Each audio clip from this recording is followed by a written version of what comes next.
Bienvenue sur Calais dans la roue, la communauté où on discute et analyse le cyclisme sur route. Aujourd'hui on parle de la Soudal Quick-Step qui abordait une année charnière pour son futur avec son poulain Remco Evenepoel qui devait courir son premier Tour de France et enfin se confronter aux mastodontes Pogačar et Vingegaard et leurs équipes XXL. L'équipe a bien moins gagné que l'an passé avec 34 victoires contre les 55 de 2023. Soudal a levé les bras 13 fois en World Tour et avec 8 coureurs différents au total. Autrefois équipe à battre sur les monuments du début de saison, la formation belge est un peu rentrée dans le rang.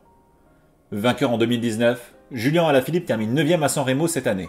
Sur le Tour des Flandres, la course la plus chère aux yeux de l'équipe, Yves Lampaert est seulement 18. C'est encore pire à Roubaix où le Belge finit 36. En l'absence de Remco Evenepoel, blessé au Pays Basque, Maury Van Sevenant fait une très belle prestation à Liège, il est 6ème. En Lombardie, Evenepoel est 2ème, sans pouvoir concurrencer Pogačar, mais profite de ses qualités en descente et sur le plat pour s'isoler et franchir la ligne dans un no man's land. Sur le Giro, la Soudal amène Tim Merlier pour les sprints, épaulé par son fidèle lanceur Bert van Lerberghe et le jeune Luc Lamperti. Jan Hirt, 6ème en 2022 est le leader pour le général, tandis qu'Alaphilippe et Van Sevenant auront des opportunités en échappée. Le Belge termine 7 de la première étape. Ala fait 2 de l'étape 6, battu au sprint par Pelayo Sanchez en échappée. Il prend sa revanche avec un impressionnant numéro conclu en solitaire sur l'étape des Murs vers Fano. Merlier s'impose à 3 reprises et est déclassé pour sprint irrégulier alors qu'il avait franchi la ligne en 2ème position sur l'étape 11. Régulier tout au long des 3 semaines, Hirt est 3 fois dans le top 10 et monte en puissance au fil du Giro. Il va chercher la 8ème place du général lors de la dernière étape de montagne où Bardet et Zana craquent. C'est un superbe Giro pour Soudal Quick-Step avec 4 étapes et la 8ème place au classement final. Evenepoel découvre le Tour et vise le podium au général. Recruté à l'intersaison, Mikel Landa est présent pour le soutenir en haute montagne.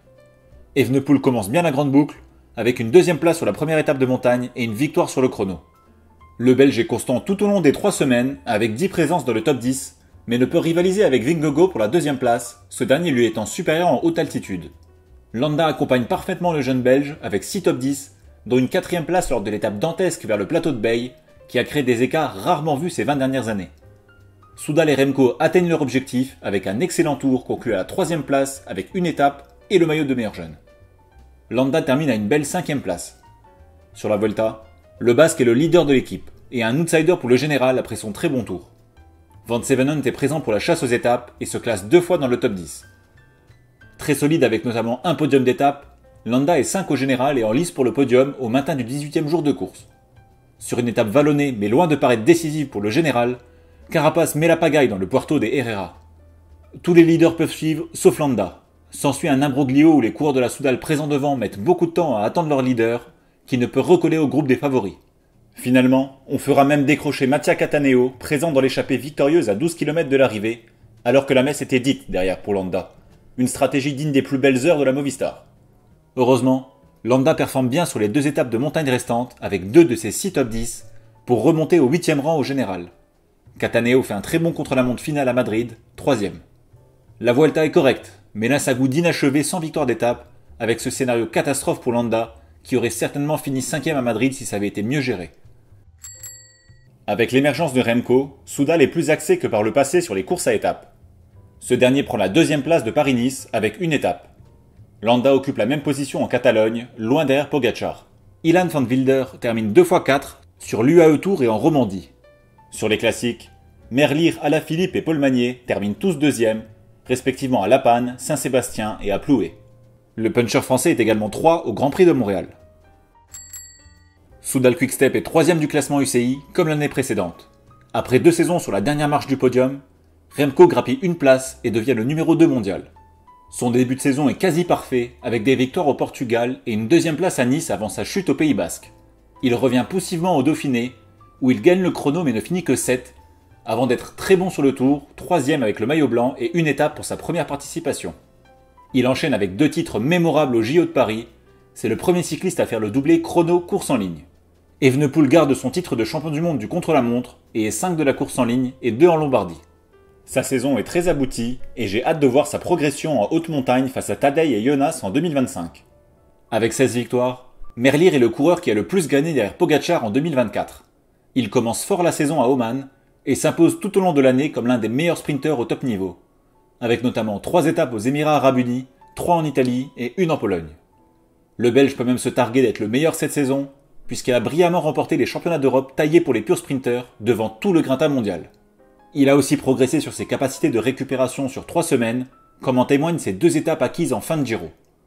J'espère qu'il pourra participer au Tour en 2025 pour parfaire le plateau de sprinter, même si ça dépend aussi des objectifs de Remco.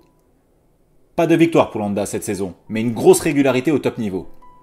2e en Catalogne et 10e au Dauphiné, il a parfaitement rempli le rôle assigné sur le Tour en soutien de Remco. Il finit en plus 5e du général et 8e de son Tour national. À 34 ans, ses plus belles années sont derrière lui, mais il semble avoir trouvé le rôle idéal pour sa fin de carrière, et je pense que Soudal est très contente de son rendement pour sa première année dans l'équipe. J'espère qu'il remportera une dernière victoire de prestige, et pourquoi pas sur le Tour, pour compléter la trilogie d'étapes en Grand Tour. Revenu au premier plan en 2024, Alaphilippe a été solide en début de saison, 6e au Tour d'Alander et 9 à San Remo. Il a découvert le Tour d'Italie avec une envie débordante, puisqu'on l'a vu en échapper sur 8 étapes. Surtout, il a remporté une victoire de prestige qui lui a permis d'intégrer le club select des vainqueurs sur les 3 grands tours. Il est plutôt bon sur la deuxième partie de saison, avec sa 11e place au jeu, 2e sur la Classica San Sebastian et 3e à Montréal. L'ancien double champion du monde ouvre un nouveau chapitre de sa carrière en partant chez Tudor, et je suis très curieux de voir s'il peut retrouver une seconde jeunesse en courant libéré de la pression. Qui sont les coureurs de la nouvelle génération qui se sont illustrés chez Soudal? Victorieux dès sa première course pro sur le trophée Cés Salines à Majorque, et d'une étape sur le Tour d'Oman en février, Paul Magny a commencé la saison en trombe. Il a ensuite suivi un programme plus axé sur le calendrier U23, avec 2 succès d'étape sur le Giro Next Gen. Sur la Bretagne classique, il termine 2e en dominant le sprint du peloton, qui coupe la ligne 1 seconde après Hirschi, qui s'était fait la malle à 3 km de l'arrivée.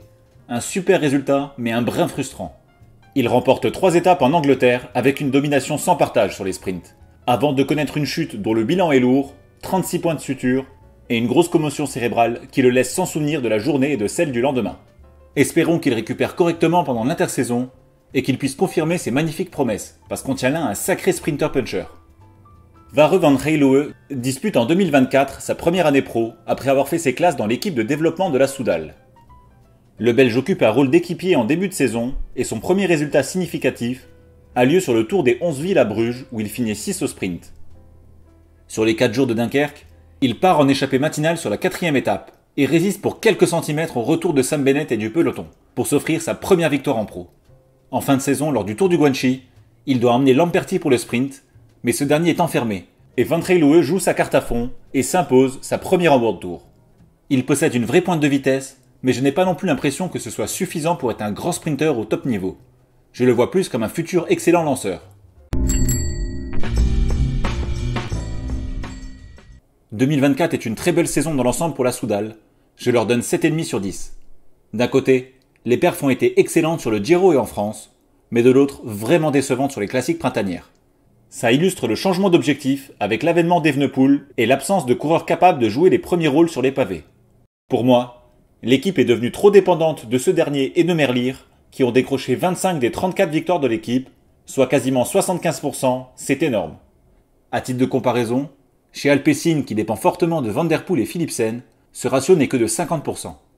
2024 est aussi une année de transition importante pour la formation belge, avec le départ de Patrick Lefevere, officialisé il y a 10 jours, qui passe la main après 20 années à la tête de l'équipe. Le cyclisme perd ainsi une des figures marquantes hors coureur de ces dernières années. Quelle note vous attribuez à Soudal pour 2024 ? J'ai hâte d'en débattre en commentaire.